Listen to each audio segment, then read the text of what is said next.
Dave here with Limitless Brave.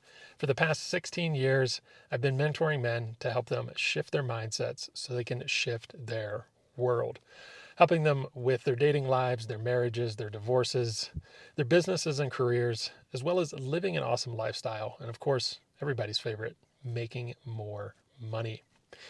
Speaking of that, I just had two clients make more money in the past month than they have this past year because they participated in my 30-day underdog to top dog workshop. It's all virtual, and the next one's going to be in March 2026. So I hope you join me for that. And of course, if you're interested, always pay attention to the description down below because I have all the upcoming workshops that I'm running all around the world. So yes, I'm still skiing, guys, and I have built my lifestyle to be able to do this, to be able to work on the road and be somewhat of a digital nomad, although I don't consider myself a digital nomad by any stretch of the imagination. I have a home base and I'm there a lot. You guys have seen the studio. So, yeah, eventually I'll get back there, probably next spring or so. But yeah, I'm going to be traveling a lot this winter and skiing all over the world. And yeah, put a lot of blood, sweat, and tears into building my business and being able to do this. But more importantly, I want to talk about the grief cycle that men go through. If you look up the grief cycle, there's a lot of different ways and theories as to how one goes through processing grief. And there's no right or wrong way to process grief. And I disagree with some of the ways that the Kubler-Ross grief cycle is set up personally. Just because what I've seen from my clients and what I've been through personally, the order in which we go through the grief cycle always seems to be a little bit more different than what they're suggesting. And I'm not saying they're wrong because, again, people go through the grief cycle completely differently. It depends on a lot of different factors as to how you process grief. But working with men over the years, grief is really difficult for us. We hold on to a lot of it. And in a lot of my workshops, I can get a lot of that grief to come out from men, and they break down and they're crying. And sometimes it looks like an exorcism's happening just because they've been holding on to so much pain their whole life, and nobody's been able to hold a container safe enough for them to actually let it out and be extremely vulnerable so that they can actually start the healing process. And that's something that I pride myself on doing, is being able to get that nasty shit out of your mind, deal with those traumas and all that stuff, and help you guys get to a better life. So grief is a really nasty thing, and us as men, like I said, we hold on to it greatly. We don't let it out. That's why when guys have a really deep, painful cry in the workshops and we get that out of them, they de-age, they look younger, their face is less stress, their body, the energetics of their body is so much more youthful and full of life. They're like on cloud nine because they're not holding on to all the grief and the bullshit anymore. They finally found a place to let it go. So let's get into the grief cycle. And this is the way that I feel the cycle actually happens. The first thing is denial.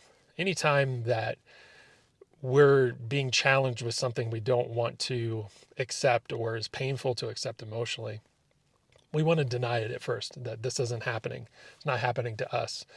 This isn't happening to my relationship, to my business.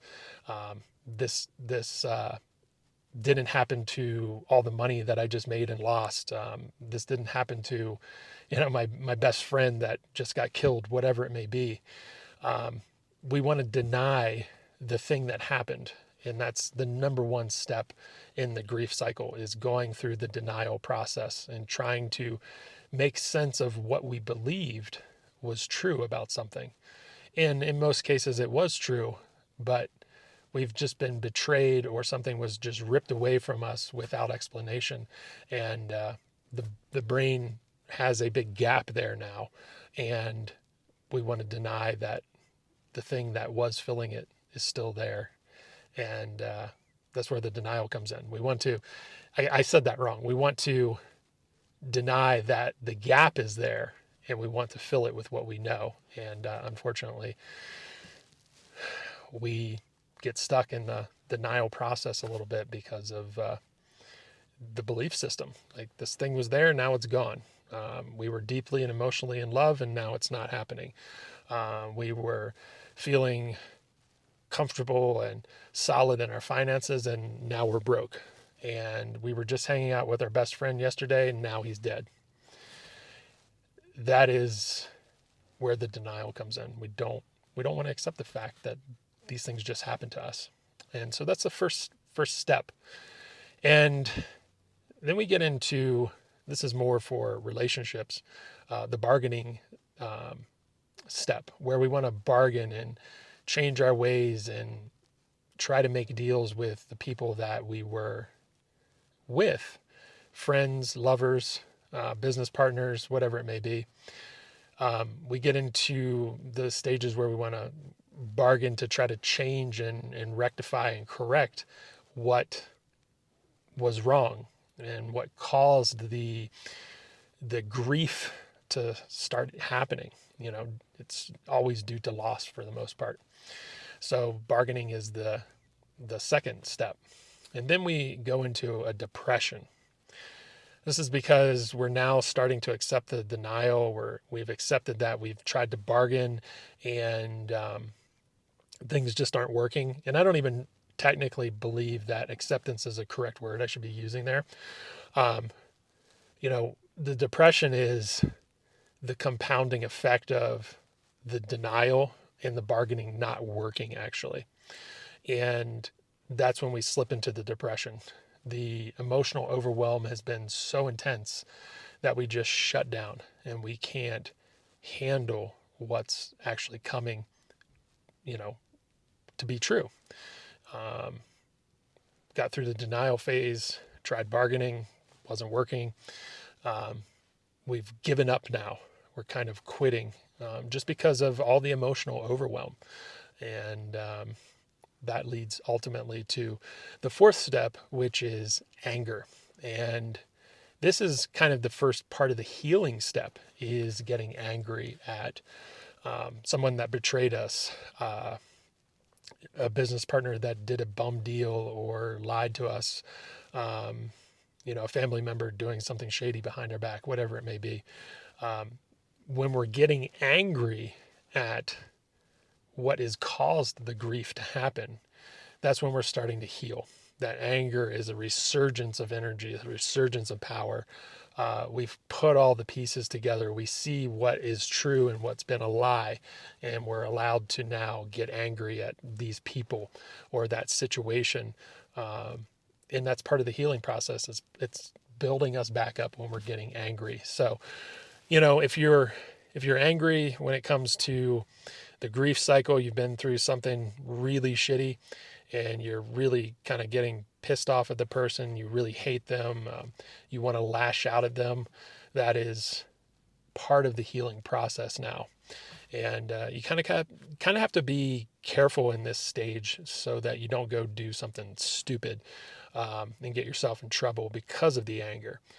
Let the anger and the rage be there, but learn to control it. Don't let it get out of hand. Don't go do something stupid with it. So that's where we got to be kind of cautious with anger, but just know that it is part of the first phase of healing from the incident. And you'll notice that the feeling and the heaviness of grief is kind of starting to dissipate, not be as strong, because the anger is a much more outward, aggressive type of energy, where the denial and the bargaining and the depression is the inward, heavy, unmotivated energy. And then we flip to the anger, and then we start climbing out of the depression. And then the last stage of grief is just simply acceptance. You're accepting the fact that somebody betrayed you, somebody was taken from you, something went wrong, whatever led you to experience this grief, you're now accepting it. You're now making peace with this issue that happened. And this is a great place to be. Some people can skip around in these steps based on their own psychology, who they have with them, what the incident was, what kind of professional help they get.